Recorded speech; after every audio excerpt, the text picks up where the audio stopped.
Good morning, YouTubers. T-Square here with T-Square Talks. Hope everybody's having a great day. It is Sunday morning. Got a great video planned out for you guys today.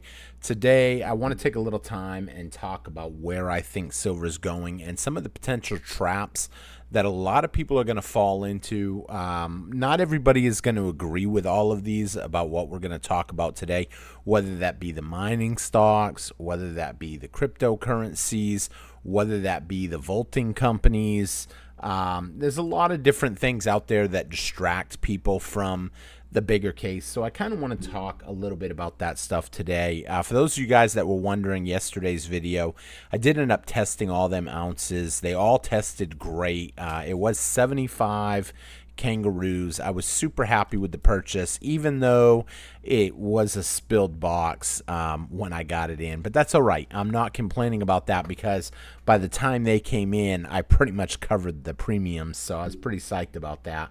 But I know some people were wondering because it was a discouraging video, and then when I loaded it up, it didn't post at the normal time. So when I got up at like 9 o'clock, I checked and it hadn't posted, and so I had to post it at that point. So if you guys missed that video, it's a cool video to watch. Some people said they liked it. With that being said, let's jump in right off the bat. If you enjoyed today's video, please take a quick minute, hit that thumbs up button, help me out, and leave me a comment. Let me know your thoughts on if you think any of these are going to be traps. So the first trap that I kind of want to talk about is basically the mining sector. A lot of people, a lot of YouTubers, a lot of so-called financial analysts have been preaching buy mining stocks. They're severely undervalued. They're this, they're that. You know, the reason I consider it kind of a trap is because you don't really have any physical silver or any physical gold. You have a share, a paper share in a mining company. And as we've seen in the past, companies can cook their books, I guess is the right way to say it. And I'm not saying every mining stock out there is. There are some people that will really dig into a company and really inspect them, but the average person investing in mining stocks, they ain't really digging. Let's be honest. They hear a name, they look at some numbers, and they're like, okay, I think this is a good company. But they're going off the information that's given to them. Now, here's the thing. We've seen in cases where mining companies have seeded their claims. We've talked about that in other videos before, where they basically put gold or silver samples extra in a dirt pile, and essentially when they send it off, they find a little bit more gold or silver than was really there, and it makes it look like the claim is more profitable than it really is. But it's not just that. It's also people manipulating the books, claiming there's stuff there that's not. We've seen stuff like Enron, and how Enron was, let's be honest, such a great company supposedly, and it went on for a while, and then eventually the truth came out and people lost everything. So I really think the mining stocks, you need to be extremely careful. Like I said, I don't think every mining stock out there is a bad one, but I mean, think about it this way too. If everything is going up, gold is skyrocketing, silver is skyrocketing, oil skyrocketing, food skyrocketing, everything's going up. Pretend for a minute, although you don't have to pretend too much because it is, but let's just pretend for a minute that it's really rapidly going up. Here's the thing. Your mining stocks, which look great on paper, the truth of the matter is, though, they still have to pay people to go in and mine stuff. And you can probably expect in an environment like that, that labor is going to cost more, oil is going to cost more. When a part on a pump breaks, it's going to cost more. When a, what do they call those big tractors? There's a name for them. I'm trying to think of the company's name. I just remember the black and yellow logo. Needless to say, when those big tractors and dozers and stuff, when they break down, that costs more money. All of that stuff costs more money. The cost of energy, the cost to extract it, it costs more money. And here's the thing. You still don't have it. Yeah, you're making paper profits, great, but you don't have the physical. You know, in my opinion, I would rather just hold the physical now get it while I can, acquire as much of it as I can. You know, you guys see I have bought in collectible stuff. I do occasionally pick it up. I try to pick up collectible stuff on the extreme cheap when essentially someone is selling it because they need the money. But at the end of the day, it's going to come down to ounces. Who has the most ounces? And ounce count will matter, because where ounces are going, I mean, I think it's going to be pretty expensive. And, you know, now with me saying that, I want everybody to be careful. I've been seeing a huge ton of videos lately about, I just saw another one today and I was like, what in the world? You better have silver next week and you will literally retire a millionaire.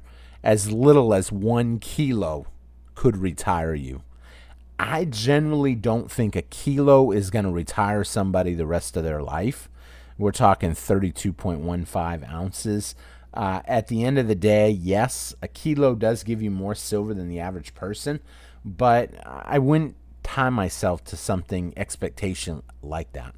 And it's not just that. It's also a lot of these, you know, YouTubers and podcasters and people, they promote these higher prices because essentially they gain. If you click their videos, you watch the video, you get the views, you see the commercial, they make money off of it. And I think that's mindful. And then some people will tell you that. So, you know, in the video, you're starting to panic while you're watching this. And, oh, man, I don't want to miss this opportunity. This is the opportunity for me to retire and me and my loved ones to sit on a beach somewhere. And they start putting these ideas in your head. And, hey, click the link below and buy. Buy some silver today. And essentially, they've got some prices that are maybe marked up. So you need to be mindful about what you're picking up. And that's why I say at the end of the day, it's going to come down to ounces. The more ounces you have, the better position you're going to be. Another one that I see lately is vaulting companies, which I find probably the funniest. And I know some people that I talk to on a close basis that know that I do have some safety deposit boxes at the bank. And literally I get told, well, you're vaulting your silver. No, there's a difference. A vaulting company is holding millions of ounces of silver for people. A safety deposit box at a bank is, yes, vulnerable. Don't get me wrong. I've talked about this time and time again. However, it's, I don't believe, as vulnerable. I mean, for those of you that have never had a safety deposit box, right in the contract that you sign, they tell you don't put any valuables in the box. It's meant for passports. It's meant for paperwork. The truth of the matter is, I mean, why would anybody? I mean, I guess some people would want to put, I don't know, photo albums in their safety box, but I mean, a home safe would probably work that. If someone broke into your house, I don't think they're going to steal the pictures of you and your family off the walls. They could get damaged in a fire, obviously, but at the end of the day, a vaulting company is holding millions and hundreds of millions of ounces for people. And like we've seen in the past, we don't even 100% know if they had it. There was one vaulting company that I was reading about that basically got investigated and audited and investigated. And when they opened up these people's lockers, they're finding IOU slips. IOU slips. So, yeah, they've got, I guess you can say, a certain amount of silver, but they don't have enough to cover everybody. And if someone does call and say, hey, I want to claim my silver, or I want to take custody of it now, I've been paying to vault it for a while, then the truth of the matter is they can give some from their private stack and then just take the money and replace it. The problem comes up with when you're looking at a U.S. debt clock and you've got paper ounces, and we'll take a quick look here because I haven't even started jumping over some of these yet, but when you jump over and you look at paper to gold ratio, 129 paper ounces of gold for every one physical. 370, you might as well say, it says 377, you might as well say 378 because it's 0.98 ounces to every one. Think about that, 378 paper ounces to every one physical ounce. Now, what else is vulnerable about that? Here's the thing. These companies, in my opinion, these big vaulting companies are going to be the first ones, if something ever goes sour, to essentially get their gold and their silver. Why? Because they got it all consolidated in one place. I'm not saying that the government would go and take these stashes, but do you think they have a better chance of going to everybody's house individually and say, hey, yeah, we hear you bought a tube of mercury dimes a little while back. Well, that falls under silver, and we need the silver and we need the gold. I don't think that would happen like that. However, them going in and taking a mining company and saying the state now owns it, or them going in and taking a vaulting company and saying, we're taking physical custody of it and that's it. There's a lot of vulnerabilities there, and it would be awful that you've been stacking, whether that be in the form of mining stocks, whether that be in the form of paper, whether that be at a vaulting company, only to find out that when stuff gets crazy, it ain't there. And this is going to happen to a lot of people because we've seen it happen to people before.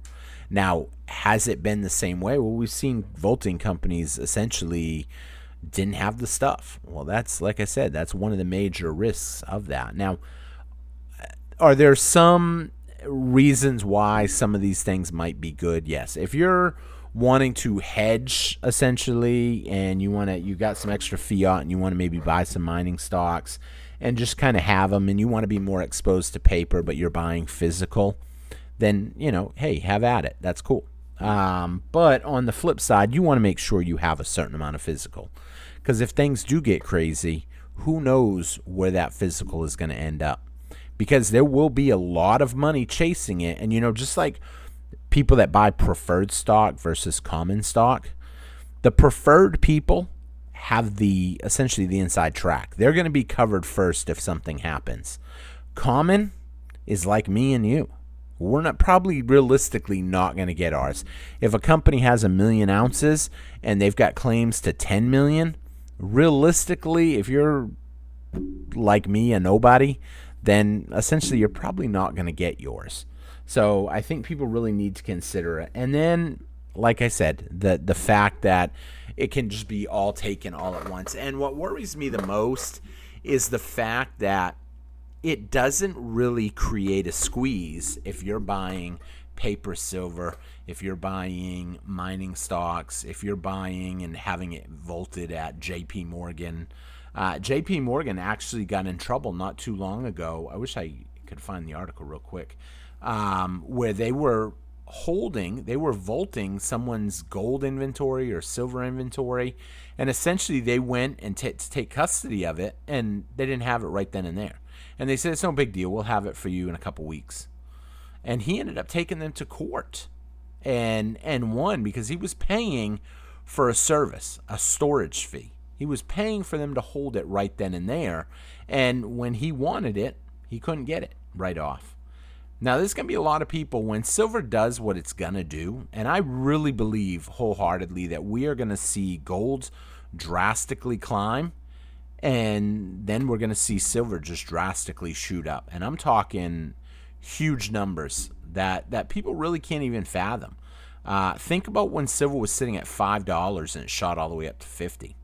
I mean, a lot of people couldn't fathom that. And, the common thing that I hear from a lot of people is no one would buy it at that price. If it goes from 5 to 50 or a 10x move, if silver goes from, let's just say 20 for a minute, and I'm saying 20 because I believe the shift has already started, and now we're at 33. Look at how much we've climbed over the last 365 days, over the last year. We went from $22 to $32.50.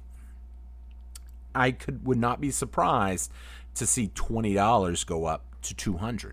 Now, does that mean it's going to go up overnight? No, it don't mean that. It didn't go up overnight when it went from 5 to 50. I would not think it would. And it's going to be under pressure the whole way. There's going to be entities that will be fighting that rise. Why? Because the huge amount of short positions that will be literally going bankrupt if they can't cover their short positions. The supply will be drastically dwindling. People that need silver for industrial demand will be struggling to still get it, because they know at the end of the day, Governments are still going to buy Tomahawk missiles. It doesn't matter if that ounce of silver is $200 or $20 or $30, whatever. It's not going to matter. They're still going to buy them. People are still going to buy cell phones. They're still going to buy computers. It doesn't matter how much the silver in it goes up. We're talking a small part of the cost at the end of the day. Now, some people have this belief that, no, they got to keep it down or people wouldn't buy. The average person, let's be honest, doesn't even have the money to buy what they're buying now. They're buying it on credit. And that's why there's a lot of talk right now about the stimulus and stuff, because the stimulus will put cash in people's hands. The majority of those people that get that stimulus package are going to go out and they're going to do something, let's be honest, frivolous with it. They're going to pump it into the economy. They're going to spend it. They're probably not going to invest it. I would be shocked, though, if 20% of the people that watch this video are going to waste their stimulus check. I think the majority of the people that are watching this video right now are probably going to do what I'm going to do with it and go out and stack a little bit. Now, here is one scenario that could play out. Do not be surprised if all of a sudden they launch some central bank digital currency and your stimulus check is in the form of central bank digital currencies. Now, I hear some people say, I would never use it. I can tell you right now, if you're going to give me $2,000, $3,000 and you're going to put it on a card that's linked to a central bank digital currency, I'm still going to use it. I'm still going to take it. I'm not going to put extra money into central bank digital currencies, but I would still use it. But I would not be surprised to see them roll something like that out, excuse me, to kind of try to spark a new central bank digital currency. Why? Because essentially they need, well, they're going to want to try to get this up and running. They've got to try to instill a certain amount of confidence in the US dollar. And if they can convince people that, hey, if we go central bank digital currencies, all that criminal illicit money that's floating around out there in Connex boxes by the millions. I mean, some of you guys have seen the videos in the Middle East, in Africa, in all these different countries where there is just pallets of money. And to think that the cartels ain't sitting on pallets of money, of dollars, would be ridiculous if you don't think that exists. Now, obviously, they can't just bring that in a week and say, I'd like to convert all this into central bank digital currencies because that's what the new is going to use. A lot of people think they would never use central bank digital currencies at all under any circumstances. But the truth of the matter is, if they get companies to start accepting them, I went to one place one time, they refused to accept cash. I thought that was ludicrous when they told me that. I was just buying a pizza. I wasn't like buying a pew-pew or some crazy thing. I just wanted to get a couple pizzas, and the guy looked at me and said, we can't accept cash. And I said, what? It says right here, all debts. And he's like, yeah, we don't accept cash. I said, well, can I ask why? That's like the dumbest thing I ever heard. But he goes, well, because then they've got to worry about employees stealing money and this and that. And if it's a card, then we don't have to worry about that. And in my mind, I instantly said, oh, well, I have to worry about it because if someone steals my card number or something, then I'm the one on the hook. And that's one of the reasons why I don't like using credit cards. I don't like using debit cards. I actually know someone that her debit card had been breached 4 times. How is that even possible? And we're not even talking just locally. I mean, some of them were locally, but one of them was in like overseas somewhere. All of a sudden her card got used. And it got used like 3 or 4 times. On the 4th one, each one got a little bit bigger. Started out, the first one was like $5. The next one was like 50 something bucks. Next one was like 200. And then the next one was like $1,200. And the $1,200 one got frozen. And then they froze the whole account. A lot of people just don't understand what is coming. That's why I think it's important that you need to start stacking precious metals. Those people that aren't stacking, the people that are stacking, in my opinion, yeah, you want to acquire more. The thing you really want to consider, though, is acquiring as close to the spot price as you can. I actually was talking to one member online. She had sent me a link to I guess you call it I'm not sure if I'm going to pronounce this right, the Geiger bars, the square bars. And needless to say, she had sent me a link to a 1 gram Geiger bar. And it was a gram of gold, and they were only asking like $100 or $103, I think, $104. And, she had sent that link to me because of the previous purchase that I had made about my little 1 gram gold and 23 grams of silver. Honestly, I regret buying that. I bought it. It was kind of a spare of the moment. It was a whim. I worked in another trade. It seemed cool. I liked the little wallet. I said, it's a little sound wallet, a little sound money wallet kind of. It's neat to look at. But I said at the end of the day, the premium that I paid was insane.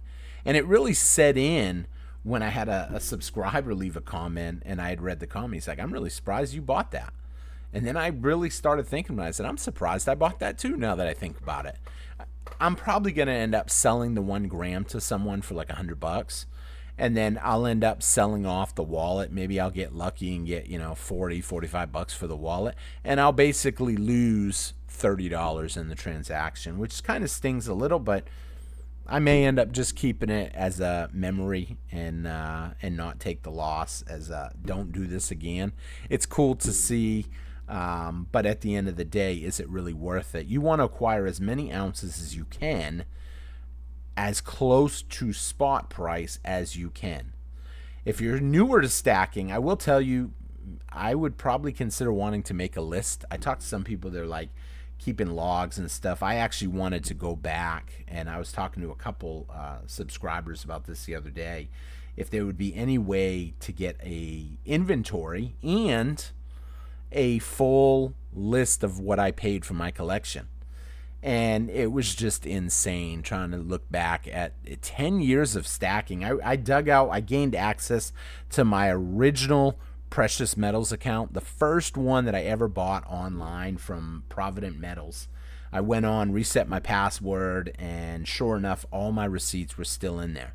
And I said, man, but how much of that do I still have? Because I've picked up stuff for friends. I've picked up stuff for family. I've traded. I've given gifts away. I've given away a lot on the channel. And it would be almost impossible to factor it out now. I have been trying to think of a way that maybe I could do it. I thought about printing out all them receipts and kind of going in and highlighting what I have, what I don't have. But there again, when you've been stacking for as much as 10 years, it's a huge part of your life. You've got so much. You've got it all over the place. I've got some of my storage unit. I just got too many different spots where I have stuff. And I think it's important, though, that if you have the opportunity, if you're newer, start a list. If you've only been stacking a little while, I talked to some people on the channel, they've only been stacking for a few months. It's a really good feeling to know and see how much yours has gone up. I mean, this is just a 5-year chart right here. And I've been stacking 10 years, but look at the 5-year chart on this. How much it has gone up. I mean, a low here was at 1155. Granted, that was, I believe, right around cough. So, it came down a little lower than it should have been. But over the history, I mean, look at how it's been going up. I would not be surprised to see sooner or later a huge straight up spike. Now, some people think, oh, silver is already high. It's already high. I don't know where they get that from, because when I sit here and I look at this chart, see how it went up right here and it stayed up, and then all of a sudden it just went parabolic. Parabolic, one straight non-stop line up, that's high. Here you've seen it go up, and then you've seen a big pullback, but then all of a sudden you saw it go right back up to where it was, and then parabolic again. I would not be surprised to see we've seen it go up, we've seen a nice pullback, now we've seen it come back up. I would not be surprised to see it go parabolic up. Now, here's the thing. Parabolic, some people thinking, oh, it's going to go to 50 and then it'll just bounce back down. For $50 in 1980 was a lot of money. A lot of money. $50 even in 2008, 11, during the housing crisis. That was a lot of money. What is $50 today? I mean, I literally can't even go on a date and take someone out to eat in a movie for 50 bucks. 50 bucks doesn't really buy you jack now. So the fact is, I believe the silver price is going to go a whole lot higher than $50 when it does jump. Now, the last thing to really point out here, too, is, yeah, gold is slow and steady. It keeps climbing. It doesn't have these huge volatility spikes. But every now and then, you see silver just literally take off. Astronomical. Does it always stay? It doesn't always stay up there, but it does have big moves. And that's kind of what I'm anticipating. A lot of people think this 90 to 1, hey, if we see it go back to 80 to 1, should I convert my silver into gold at 80 to 1? Personally, I wouldn't. But I do know people that do. I know people that have. I don't think 80 to 1 is anything special. I'm looking more for 60 to 1, 50 to 1. I had someone leave me a comment today, hey, it could go 1 to 1. I personally don't think we'll see 1 to 1, but you never know what could happen when the markets really do unwind and people all want physical. I mean, things could get ugly quick, and all of a sudden, people just get caught up in the greed, and, silver's at 100, 200, 300. People get caught up in the greed, and all of a sudden, it just goes like numbers that we couldn't even imagine. But there again, I still don't think we would ever see a 1 to 1. With that being said, let me check the time real quick. With that being said, it has been about 27 minutes. I don't like the videos to get too long. Real quick, we'll take a quick look. Gold sitting at 29.10. The DXY getting beat down just a little bit more, down to 103.91. Bitcoin price right around 86,000 pretty much. Not really getting a big bump, even though there's so much coming out in the news that sounds good. A lot of people are seeing through this now that, it's just not happening.